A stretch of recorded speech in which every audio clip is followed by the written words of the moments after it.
Hey everyone, in this video I'm going to answer which one I think is the better artificial intelligence stock to buy, Palantir Technologies or Microsoft Corporation.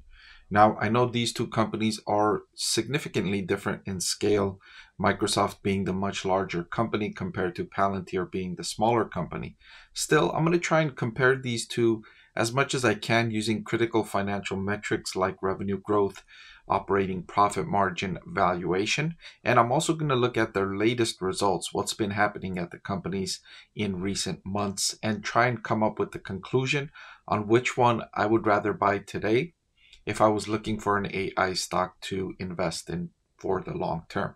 So let's get right into it. I want to thank the Motley Fool for sponsoring this video.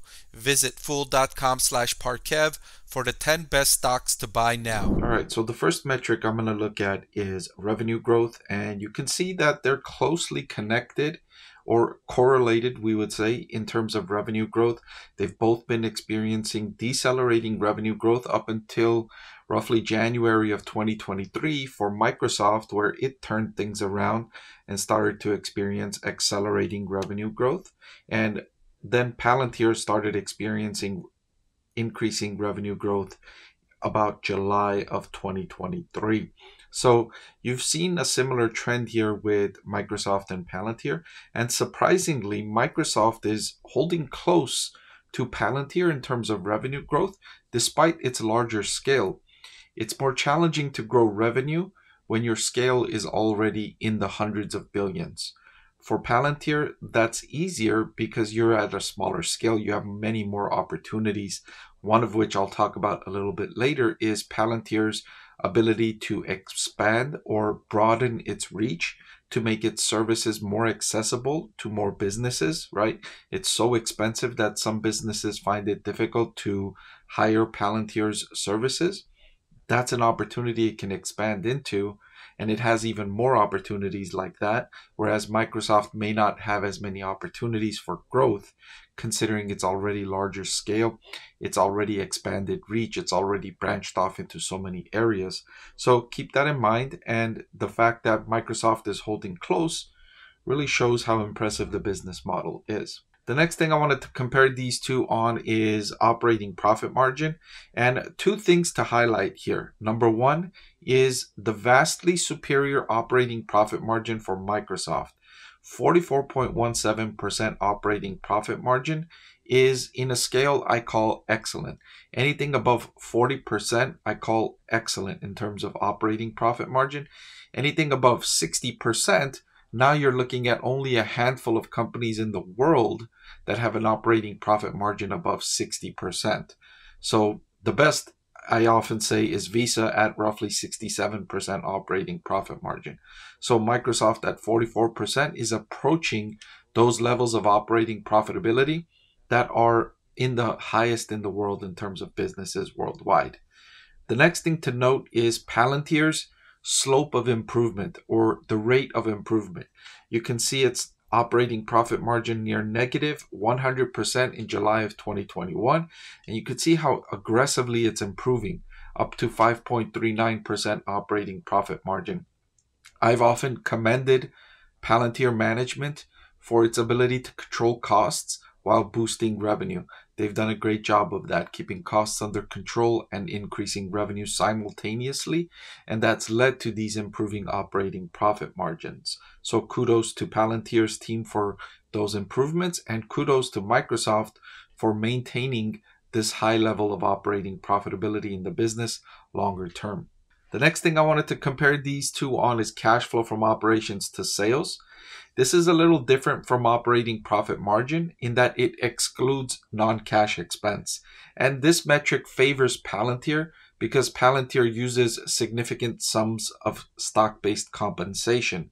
So this puts Palantir in a better light compared to Microsoft, and you can see that its cash flow from operations to sales at 32%, and again showing that similar slope of improvement as it did with its operating profit margin, but now the absolute number is also higher at 32% compared to 45% for Microsoft, still ahead of Palantir in this metric. And you can see Microsoft's operating profit margin and cash flow from operations are similar because the company's at a larger scale now. It doesn't use a significant sum of stock-based compensation compared to normal cash-based compensation, and it doesn't show a big difference in terms of these two metrics, whereas Palantir does indeed show a big difference, 32% here and only 5% here. Now, I also wanted to compare these two on return on invested capital.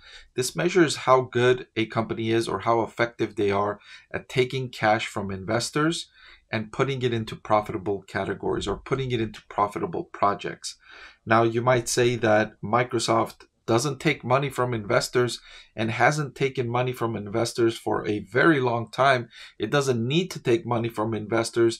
It generates so much cash flow from operations and its business that it doesn't need any cash from investors.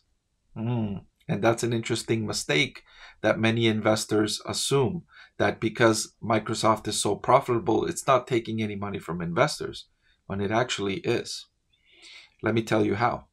So when a company like Microsoft generates, let's say, $1 billion in profits and only pays $100 million in dividends, I'm just using an example, that means the company kept or took $900 million from shareholders, because those $1 billion in profits belong to investors, belong to shareholders. And if Microsoft is not giving all of that money to shareholders, it's taking money from shareholders or reinvesting money from shareholders. So every year, every quarter, when Microsoft generates more profit than it pays out in dividends, it's taking more money from shareholders. Shareholders are investing more into Microsoft. And this measures the return on invested capital, measures just how good Microsoft has been in taking that capital and finding profitable projects. And it's been incredibly good at this, a 31% metric in the most recent period, and it's held close to 40% for the better part of the last 3 years. Palantir demonstrating great improvement, but still significantly behind Microsoft in this metric at 6.85%, but improving again significantly. So in all of these metrics that we looked at so far, it seems Microsoft is better than Palantir in terms of the absolute number, but it also seems that Palantir is catching up real quickly.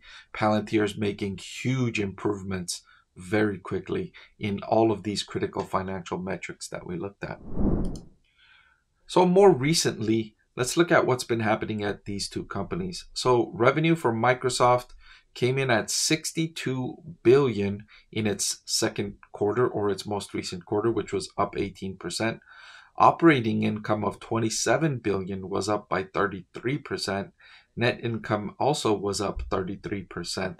And management saying that they've moved on from just talking about AI, but now applying AI at scale. So they're now at the stage of development where they're applying artificial intelligence across the board, infusing AI in every layer of their tech stack, and that's leading to increasing interest from customers and increasing spending from customers, leading to this huge boost in revenue and profitability for Microsoft.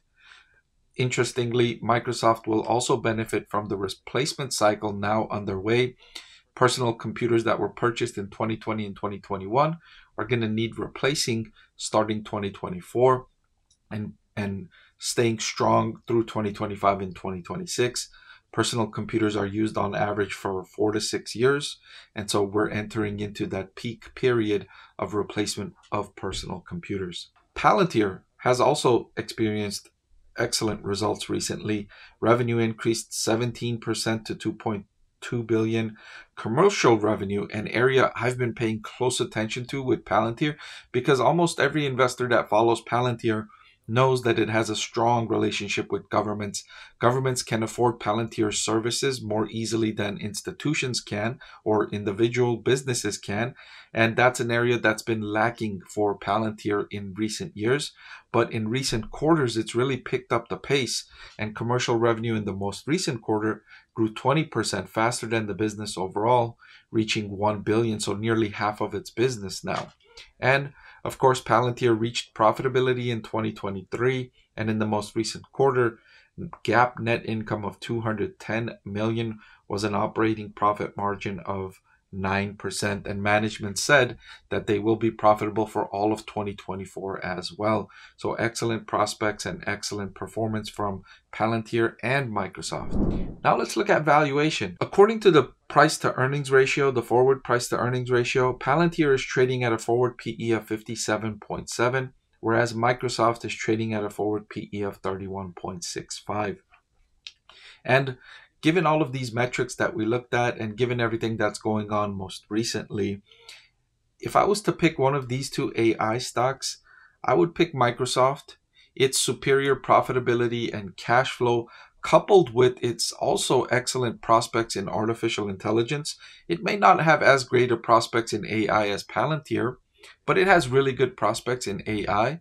And given all of those factors, and the fact that it's trading at such a cheaper valuation compared to Palantir, I would go with Microsoft as the better AI stock to buy today, fully acknowledging that these are both excellent AI companies. But if I had to pick one, I would go with Microsoft. Did you know that over 90% of the people that watch my channel are not subscribed? It'll really help support my channel if you hit that subscribe button. And oh, by the way, one of the benefits of being subscribed is that I take requests from subscribers more often than I do from non-subscribers. So if you prefer that benefit, please subscribe to the channel.